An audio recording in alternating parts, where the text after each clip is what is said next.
మహబూబ్నగర్ జిల్లా DCC president Devarakadra MLA మిత్రులు మసూదన్ రెడ్డి గారు, అదేవిధంగా ఎన్ఎం శ్రీనివాస్ రెడ్డి గారు దారిలో ఉన్నట్టున్నారు. అదేవిధంగా మన అభ్యర్థి హ్యాండ్సమ్ బాయ్, పరిపాలనలో అంటే ఎంపీ కాక ఉన్నా ఢిల్లీలో ఇప్పటిదాకా చక్రం తిప్పుతూ తప్పక ఎంపీ అయ్యే క్యాండిడేటు వంశీచందర్ రెడ్డి, మిథున్ రెడ్డి, అదేవిధంగా Vinod Kumar TPCC general secretary, Laxman Yadav town president, మా మిత్రుడు ఎన్పి వెంకటేష్ గారు, సత్తూరు చంద్రకుమార్ గౌడ్ గారు, సాయిబాబా గారు ఎస్సీసెల్ చైర్మన్ గారు, ఫయాజ్ గారు మైనార్టీ సెల్ చైర్మన్ గారు, అవీజ్ NSUI district president, Shekhar Yadav గారు యూత్ ప్రెసిడెంటు, శ్రీనివాస్ రెడ్డి గారు మండల్ ప్రెసిడెంటు భూత్పూరు, హనీఫ్ గారు, ఇంకా పెద్ద లీడర్స్ ఎవరైనా కాంగ్రెస్ వాళ్ళు, కార్యకర్తలు అజ్మత్ గారు, అదేవిధంగా పత్రికా విలేకరులకు అందరికీ పేరు పేరున అందరికీ నమస్కారాలు తెలియజేసుకుంటున్నా. మీ అందరికీ నేను పరిస్థితినే 27 ఏళ్ళ నుంచి మహబూబ్ నగర్లో నేను రాజకీయం చేస్తున్నా. అంటే నేను రాజకీయం ఎప్పుడు చేయలే, నేను ఎప్పుడు మీతో జీవిస్తున్నా, మీతో పాటు ఉంటున్నా.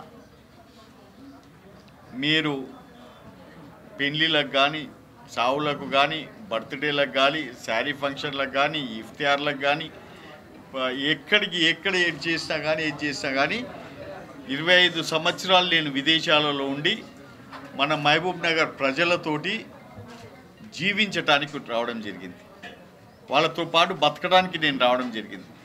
పద్మావతి కాలనీలో నా ఇంట్లో నేను అదే ఇంట్లో 1998 నుంచి ఇవాళ దాకా 1996 నుంచి కూడా ఇవాళ దాకా సీట్ వచ్చినా రాకపోయినా, ఓడినా గెలిచినా ప్రజల మధ్యలోనే ఉండాలని చెప్పి నేను నిర్ణయించుకొని, ఎందుకంటే దాదాపు దేశ విదేశాలు అన్ని కంట్రీస్ నేను చూసిన వాడిని, 50 నుంచి 60 కంట్రీస్ నేను విజిట్ చేసిన వాడిని. కానీ నా పాలమూరు అంటే నాకు ముద్దు, నా పాలమూరు ప్రజలంటే వాళ్ళందరితో అభిమానం. కాబట్టి వాళ్ళ మధ్యలో జీవిస్తూ ఒక ఇజ్జత్గా ఉన్న మనిషిని నేను.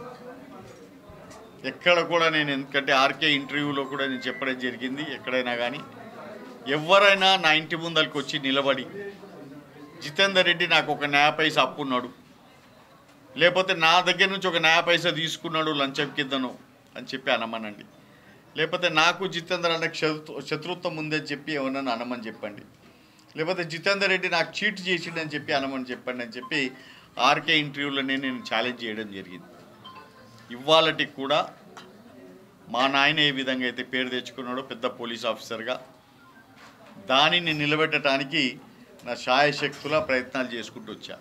కానీ మొట్టమొదటి నుంచి నాకు ఒక్కటే, ఇజ్జత్, గౌరవం. ఇజ్జత్ అనేది ఎవరన్నా ఇవ్వకపోతే వాడు ఎంత పెద్ద తురుంఖానన్నా కానీ ఆ దైలీజ్ లోపల కాళ్ళు నేను పెట్టాను, ఆ కడప లోపలికి నేను కాలు పెట్టే అలవాటు నాకు లేదు. వాడు ఎంత పెద్ద గొప్పడైనా కానీ. భారతీయ జనతా పార్టీ మీ అందరికీ తెలుసు, ఎవరు లేనప్పుడు, ఎక్కడ లేనప్పుడు భారతీయ జనతా పార్టీలో నేను 50,000 మెజార్టీతోటి ఇప్పుడు మహబూబ్ నగర్ ప్రజలు నన్ను గెలిపించారు. ఆనాడు గెలిచిన సీటుకు మళ్ళా ఎక్కడ ఎదిగిపోతాడో అని చెప్పి 2004లో నాకు సిట్టింగ్ సీట్ నిరాకరించడం జరిగింది. 2009లో నా సీటును కేసీఆర్కి ఏదైతే ఉన్నదో ఆనాడు వాళ్ళందరూ త్యాగం చేయడం జరిగింది నా సీటును. అదేవిధంగా 2014లో మీరందరూ కూడా నన్ను గెలిపిస్తే 2019లో కేసీఆర్ ఏదైతుందో ఆయన సొంత లాలూచి కోసం, ఆయన బిడ్డ ఫ్లోర్ లీడర్గా ఉండాలి అని చెప్పి నాకు సిట్టింగ్ సీట్ నిరాకరించిన సంగతి మీ అందరికీ తెలుసు, సొంత లాలూచితోటి. ఆనాడు కూడా నాకు ఇజ్జతి లేని పార్టీలో నేను ఒక్క నిమిషం కూడా ఉండను అని చెప్పి నేను ఆనాటి డైరెక్ట్గా భారతీయ జనతా పార్టీకి పోవడం జరిగింది. మళ్ళీ గర్వాప్సి పోవడం జరిగింది. కానీ 1998 నుంచి 2006 దాకా ఉన్న భారతీయ జనతా పార్టీ ఒక క్రమశిక్షణ గల పార్టీ, ఒక మంచి పార్టీ. నేను వదిలిపెట్టి మళ్ళీ ఎప్పుడైతే ఇంటికి గర్వాప్సి పోయానో నిజంగా కూడా ఆ పార్టీలో అసలు ఆ సిద్ధాంతాలు పోయినాయి, ఆ పద్ధతులు పోయినాయి, ఈర్ష్య పెరిగింది. ఎవరు కూడా గెలవకూడదనే దాంతో ఎవరైనా మంచి నాయకుడిగా ఎదుగుతుంటే వాళ్ళను తొక్కేయాలనే విధంగా చేస్తున్న ఈ లోకల్ అంటే మన స్టేట్ పార్టీ నాయకులు ఎవరైతే ఉన్నారో సొంతం కోసం పార్టీని బలి చేస్తున్న సంగతి మేము అందరం కూడా చూసినాం. దాదాపు బండి సంజయ్ ఉన్నింటే 30 నుంచి 35 సీట్లు వస్తాయని చెప్పి కలలు కంటే ఆయన మీద కూడా కుట్రబని అన్నీ చేసి ఆయనను కూడా దింపడం జరిగింది. దాంతో మాకు 8 సీట్లు వచ్చాయి. ఇవాళ దినం కూడా మనం చూస్తుంటే భారతీయ జనతా పార్టీ దాదాపు నేను అనుకుంటా 50 ఏళ్ళ పైన అయింది స్థాపించబడి. కానీ భారతీయ జనతా పార్టీలో నిలబెట్టడానికి క్యాండిడేట్స్ లేరు. 10 మంది క్యాండిడేట్స్లను అవుట్సోర్స్ చేస్తున్నారు. అవుట్సోర్స్ అంటే ఒక అవుట్సోర్స్ పార్టీ అయిపోయింది భారతీయ జనతా పార్టీ. మంచి నాయకులు ఎవరైతే ఉన్నారో నాలాంటి వాళ్లకు, ప్రజలకు సేవ చేసే వాళ్లకు, అటువంటి వాళ్లకు చెప్పా చేయకుండా, ఎందుకంటే నాకు బాధ నిరాకరించినందుకు కాదు, నిరాకరించిన దానికి నాకు ఎప్పుడు అలవాటే. ఎందుకంటే నేను ఎదుగుతుంటే ఎవరు కూడా నన్ను చూసి భయపడి ఇంకా ఎక్కడ పోతాడో అని చెప్పి వాళ్ళు భయపడి నాకు సీట్ ఇయ్యారు. అది కాదు నాకు బాధ. నేను భారతీయ జనతా పార్టీని గత 5 సంవత్సరాల నుంచి మహబూబ్ నగర్ జిల్లాలో మోస్తూ ప్రజలతోటి ఉంటూ ప్రతి ఒక్క ప్రోగ్రామ్ని నేను ఇక్కడ చేస్తూ, బండి సంజయ్ ప్రోగ్రాం కానీ, నడ్డా గారి ప్రోగ్రాం కానీ, పెద్ద ప్రోగ్రాం ఏదున్నా కానీ అన్నిటిని కూడా భుజాల మీద వేసుకొని మోస్తూ పనిచేసిన నాకు, అంతేకాకుండా ఎక్కడ నాకు వర్క్ ఇచ్చిన దుబ్బాకలో ఇన్ఛార్జ్ చేస్తే అక్కడ గెలుచుకొచ్చాను. హుజూరాబాద్లో నాకు ఇన్ఛార్జ్ ఇస్తే నేను అక్కడ గెలుచుకొచ్చాను. ముషీరాబాద్లో కార్పొరేషన్ ఎలక్షన్స్లో నాకు ముషీరాబాద్ కార్పొరేషన్ ఇస్తే 6 కార్పొరేషన్లకు వెళ్ళి 5 కార్పొరేషన్లు గెలుచుకొచ్చాను.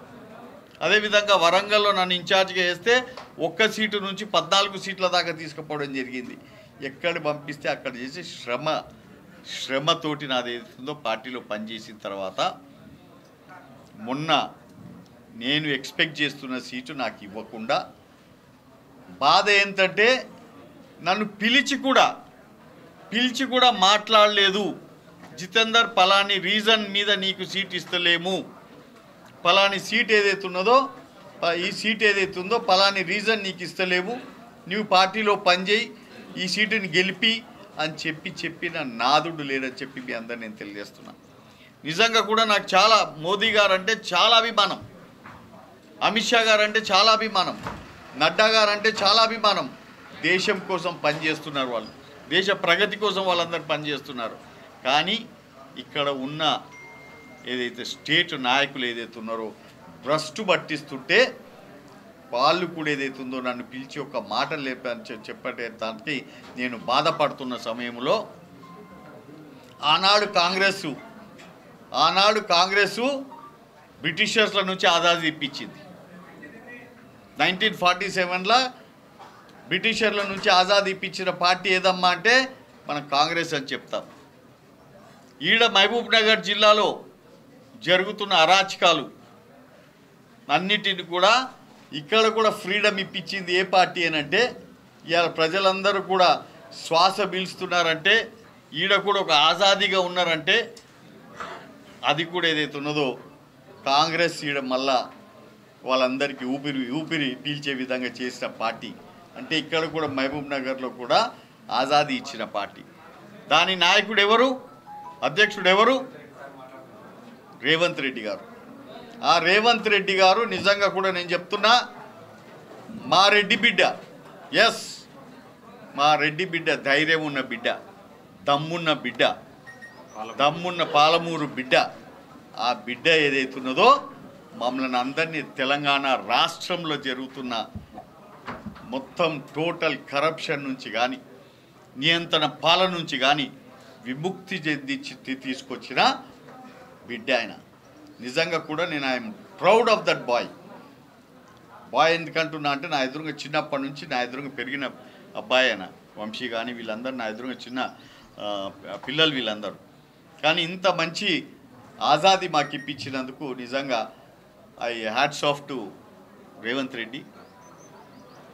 అతను సొంతంగా కాళ్ళ మీద నడిచొచ్చి నా ఇంటికి వచ్చి అన్నా నీకు అన్యాయం అయ్యింది, అన్నా నీకు అన్యాయం అయ్యింది, నీవు యాజ్ ఎ సీఎం ఆయన రావాల్సిన అవసరం లేదు, కావాలంటే నన్ను జితన్న నా ఇంటికి రా అని చెప్పి ఆర్డర్ చేయొచ్చు. కానీ ఒక మర్యాదపూర్వకంగా నిజంగా కూడా అంటే తైజీబ్ ఉన్న మనిషి అతను నా ఇంటికి వచ్చి జితన్న నీకు అన్యాయం అయ్యింది, నీవు మల్కాజ్గిరి నుంచి పోటీ చేయి, మల్కాజ్గిరి నీకు కాన్స్టిట్యూన్సీ ఇస్తున్న పోటీ చేయంటే నేను ఒక్కటే మాట అన్నా నేను విదేశాల నుంచి 25 సంవత్సరాలు విదేశాలలో ఉండి నా పాలమూరు కోసం నేను వచ్చిన, రాజకీయంల కోసం నా పాలమూరులతో జీవించడానికి నేను వచ్చిన, నేను ఇంకో దగ్గర మాత్రం నేను పోటీ చేయను అని చెప్పి నేను చాలా ఖచ్చితంగా వారికి చెప్పడం జరిగింది. దానికి వారు లేదన్నా నీ సర్వీసెస్ మాకు కావాలి, నీ అనుభవం నాకు కావాలి, నువ్వు 2 సార్లు పార్లమెంటు మెంబర్గా ఉన్నావు, ఫ్లోర్ లీడర్గా ఉన్నావు, నీకు ఢిల్లీలో ఎన్నో పరిచయాలు ఉన్నాయి, ఆ అనుభవం మాకు కూడా ఏదైతుందో నువ్వు పంచిపెట్టాలి, నువ్వు మాకు పంచిపెట్టాలి, నువ్వు మాతో పాటు ఉండాలి అని చెప్పి నాకు మర్యాదపూర్వకంగా వారు ఏదైతుందో ఢిల్లీ స్పెషల్ రిప్రజెంటేటివ్గా నాకు జియో ఇష్యూ చేశారు. మినిస్టర్ స్టేటస్ వాళ్ళు ఇవ్వడం జరిగింది. అంతేకాకుండా నేను 14 సంవత్సరాలు ఒలింపిక్ అసోసియేషన్ వైస్ ప్రెసిడెంట్గా ఉన్నాను. ఒక 4 ఇయర్స్ ఏదైతున్నదో తెలంగాణ వచ్చిన తర్వాత ఫస్ట్ ఒలింపిక్ అసోసియేషన్ ప్రెసిడెంట్గా ఉన్నాను. అంతేకాకుండా చెఫ్డీ మిషన్గా నేను మన తెలంగాణని కర్ణాటక అదేది కేరళకు కానీ లేకపోతే జార్ఖండ్కి కానీ ఇవన్నిటిని కూడా నేను కంటింజెంట్ లీడ్ చేసిన వాడిని. ఇవన్నిటిని కూడా చూసిన తర్వాత స్పోర్ట్స్ దానికి కూడా నీవే నాకు అడ్వైజర్గా ఉండాలి, ఒక స్పోర్ట్స్ హబ్గా మనం తెలంగాణను తీర్చిదిద్దాలి, యువకులందరూ కూడా గత 10 సంవత్సరాల నుంచి ఎక్కడెక్కడో అయిపోయారు స్పోర్ట్స్ ఫీల్డ్ అంతా కూడా, దాన్ని ఒక దగ్గర తీసుకురావాలని చెప్పి వారు నన్ను పిలిచి నాకు ఆ మినిస్టర్ స్టేటస్ ఇచ్చినందుకు నిజంగా కూడా వారికి ధన్యవాదాలు తెలియజేస్తున్నాను. అంతేకాకుండా నాకు మొన్న సాయంత్రము మన ఎమ్మెల్యేలందరినీ కూడా లోకల్ ఎమ్మెల్యే ఉన్న 7 మంది ఎమ్మెల్యేలను అందరినీ కూడా పిలిచి వాళ్ళని ఒప్పించి వాళ్ళకు కూడా జితన్న మనవాడు మనతో పాటు ఉండాలి, మనకు మంచివాడు అని చెప్పి ఈ అబ్బాయిని నీ చేతిలో పెడుతున్నాను వంశీని, నీ అనుభవాన్ని మొత్తం ఉపయోగించి నీకున్న పరిచయాలన్నిటిని కూడా ఉపయోగించి అన్ని రకాలుగా ఈ అబ్బాయిని పార్లమెంటుకు పంపించే బాధ్యత నీది అని చెప్పి కూడా నాకు అప్పచెప్పడం జరిగిందని చెప్పి కూడా నేను తెలియజేస్తున్నాను. తప్పకుండా నేను ఇక్కడ ఉండి ఎలక్షన్లు అయ్యేంత వరకు కూడా నాకున్న అన్ని పరిచయాలన్నిటిని కూడా ఈడపెట్టి నా శ్రమంతా కూడా నేను ఈడపెట్టి కాంగ్రెస్ క్యాండిడేట్గా ఇక్కడి నుంచి మన వంశీచందర్ వెళ్ళే విధంగా నేను 100% ప్రయత్నం చేస్తాను. ఎందుకంటే మీరు చూస్తున్నారు ఇక్కడ ఏ విధంగా అప్పుడే గ్రూపిజంలు మొదలైనయో, ఒక శ్రీనివాస్ గౌడ్ గారు పరిపాలన పోయిందని చెప్పి ప్రజలు సంతోషపడుతుంటే ఇంకొక పరిపాలన వస్తుందని చెప్పి కూడా మీరు అందరు కూడా చాలామంది భయపడుతున్నారు. అటువంటి పరిపాలన కాకుండా తప్పకుండా మీ అందరి మధ్యలో నేను ఎట్లయితే అప్రోచ్లో ఉన్నానో, ఏ విధంగా మీరు ఎప్పుడైనా కానీ 24 అవర్స్ నా ఇంటికి ఎట్లయితే వస్తారో, ఏ విధంగా నాతోటి సన్నిహితంగా ఉంటారో, అదేవిధంగా అన్ని లక్షణాలు కూడా మన వంశీచందర్లో కనపడుతున్నాయి. డెఫినెట్గా ఆయన కూడా సేవ చేస్తాడు మన పాలమూరు ప్రజలకు అని చెప్పి నేను కూడా ఇవాళ చాలా అంటే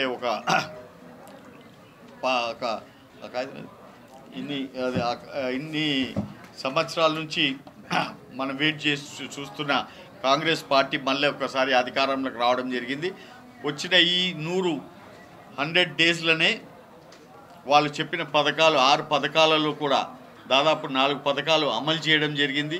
తప్పకుండా ఆ 2 పథకాలను కూడా అమలు చేసి అన్ని రకాలుగా ప్రజల మధ్యలో ఉంటారని చెప్పి కూడా మాకు విశ్వాసం ఉన్నది, ప్రజలకు కూడా ఉన్నది. మన మహబూబ్ నగర్ కోసం కూడా, ఎందుకంటే బేసిక్గా ఒక గవర్నమెంట్ ఇంజనీరింగ్ కాలేజ్ స్థాపిస్తానని చెప్పి ముఖ్యమంత్రి గారు ఇక్కడ చెప్పమని చెప్పారు. ఎందుకంటే 3 గంటల తర్వాత మనకు ఇది వస్తుంది, కోడ్ వస్తున్నది, ఎలక్షన్ కోడ్ వస్తుంది. కాబట్టి దీని తర్వాత మనం చెప్పనీకి రాదు. కాబట్టి వారు మెసేజ్ ఇచ్చింది ఏంటంటే గవర్నమెంట్ ఇంజనీరింగ్ కాలేజ్ మహబూబ్ నగర్లో స్థాపిస్తాము. అదేవిధంగా గవర్నమెంట్ లా కాలేజ్ కూడా ఇక్కడ స్థాపించడం జరుగుతుంది. తర్వాత మైనారిటీ షాదీఖానాకు 25 crores దానికి కూడా శాంక్షన్ చేశారు. ఉర్దూ ఘర్ అనే దానికి 15 crores, Qabristan 5 acres land and 5 crore rupees కూడా ఇవ్వడం జరుగుతుంది. అంతేకాకుండా మనం already girls hostel, minority girls హాస్టల్కి ఏదైతుందో 25 కోట్ల రూపాయలు ఆనాడు సెంటర్ ఇచ్చినాక కూడా రాష్ట్ర షేరు 25% రాష్ట్ర షేరు శ్రీనివాస్ గౌడ్ గారు ఆయన మంత్రిగా ఉన్నప్పుడు ఆపి పెట్టడం జరిగింది. దానిని ఇమ్మీడియట్గా ముఖ్యమంత్రి గారు ఆ పైసలు కూడా వారి షేరుని ఇమ్మీడియట్గా ఇచ్చేసి ఆ మైనారిటీ గర్ల్స్ హాస్టల్ని కూడా త్వరలో ఓపెన్ చేపిస్తామని చెప్పి కూడా ఇవన్నిటి కూడా చెప్పడం జరిగింది. కాబట్టి అభివృద్ధి వైపు కంపల్సరిగా ఈ కాంగ్రెస్ పార్టీ తీసుకెళ్తుంది. పాలమూరు రంగారెడ్డి లిఫ్ట్ ఇరిగేషన్ను అక్కడ ఉన్న ఏదైనా ఆటంకాలు ఉన్నాయో ఏమున్నాయో ఢిల్లీలోనే కూర్చున్నప్పుడు అన్ని ఎన్వైర్న్మెంట్ క్లియరెన్స్ కానీ, డిపిఆర్ కానీ, లేకపోతే దాని శాంక్షన్స్ కానీ అన్ని రకాలుగా మేమందరం కూడా ప్రయత్నం చేసి మనకు పెండింగ్లో ఉన్న ఈ ప్రాజెక్టును కూడా పూర్తి చేపిస్తాం. అతి త్వరలో మీ అందరికీ తెలుసు నారాయణపేట్, కొడంగల్ అండ్ మక్తల్లో అక్కడ లిఫ్ట్ ఇరిగేషన్ ప్రాజెక్ట్ ఏదైతే ఉన్నదో 2400 కోట్ల శాంక్షన్ చేసి ఆ పనులు కూడా ఇమ్మీడియట్గా పూర్తి చేస్తాం. అవన్నిటికి కూడా ఏదైతే ఉందో వంశీచందర్ కృషి చేస్తాడు, సఫలం చేస్తాడు. దాన్ని చేయడానికి వాళ్ళ ప్రజల మధ్యలోకి రావడం జరిగింది. ఓన్లీ అభివృద్ధి. పాలమూరు జిల్లాలో ఎవ్వరు కూడా ఎక్కడ కూడా లూటీ చేసేటోళ్ళకి మాత్రం ఈడ స్థానం లేదు. చాలామంది కలలు కంటున్నారు ఏంటంటే పాలమూరులో మేము ఈడ కూర్చొని వసూలు చేయొచ్చు, అడ్డాగా తయారు చేసుకోవచ్చు. ఈడ ఉన్న పబ్లిక్ దగ్గర నుంచి, రైతుల దగ్గర నుంచి, చాలామంది దగ్గర నుంచి వసూలు ఆ దినాలు పోయినాయి. ఇప్పుడు ఏది ఉన్నా కానీ మంచి రాజ్యం, మంచి కాంగ్రెస్ పాలన తప్పకుండా ఏదైతే ఉన్నదో ప్రజల మధ్యలో ఉండి ప్రజలకు సేవ చేసి ఎస్ మోదీ గారు పరిపాలన చేస్తున్నారు. వారు ఎన్నో చేస్తున్నారు. నేను ఒకటే అడుగుతున్నా, ఫస్ట్ బండ్ల బాట వేస్తేనే కదా దాని మీద తార్ రోడ్ వేసేది, అవునా? బండ్ల బాట మనం ఊర్లో వేసుకుంటే దాని తర్వాత తార్ రోడ్ వేసుకుంటాం. అట్లా కాంగ్రెస్ రోడ్లు వేసింది, దానిని ఆధునీకరణ జరుగుతున్నది. ఆనాడు ఎయిర్పోర్ట్లు తయారు చేసింది ఏదైతుందో కాంగ్రెస్ పార్టీ స్టార్ట్ చేసింది, దానిని ఇవాళ ఏదైతుందో పెంచుతున్నారు. అర్థమైందా? దారి చూపించింది అంటే పిల్లని కన్నది ఏదైతే ఉన్నదో అది కాంగ్రెస్ పార్టీ కన్నది. దాన్ని మాత్రం ఏం చేయలేదు అంటే మాత్రం ఎవ్వరు ఊరుకునే పరిస్థితి లేదు. దీనిని ఇంకా ముందుకు రాను దినాలలో అభివృద్ధి వైపు తీసుకెళ్తామని చెప్పి తెలియజేస్తూ మీ అందరికీ నా ధన్యవాదాలు. Thank you.